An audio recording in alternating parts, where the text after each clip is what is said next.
আর এগুলো হলো $20,000 পেনিস। আরে না না, পুরোটা হয়নি। আরে আরে আরে কি ঠিক করছো? আছে, এবার হলো $20,000। তাহলে এগুলো হলো $20,000 পেনিতে। আমরা এই $20,000 পেনিগুলো নেবো আর রেখে দেবো ব্যাকইয়ার্ডে। আর চ্যান্ডেলারের ড্যাডের বিন্দু মাত্র ধারণা নেই, যখন উনি বাড়িতে আসবেন তখন ওনার বাড়ির ব্যাকইয়ার্ডে থাকবে $20,000 পেনিস। আর তারপর আমরা এই পেনিগুলোকে দিয়ে একটা কার কিনবো, কারণ এই ভিডিওতে উনি বলেছিলেন ওনার একটা কার প্রয়োজন। আমি 6টা কার কিনেছি ছেলে মেয়েদের জন্য, আর এখন আমার কাছেই কার নেই। তাহলে চলুন বন্ধুরা এই পেনিগুলোকে ছড়িয়ে দেওয়া যাক, আর ওনার রিয়াকশন দেখার জন্য আমার আর তর্স হয়েছে না।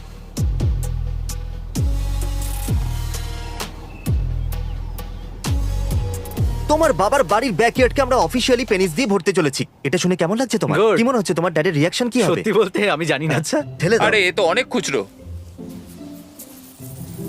আহ, আহ, আহ, আহ। চ্যান্ডেলার এটাই ক্রিসের সাথে করেছিল। কেমন লাগছে? ও হো হো হো হো।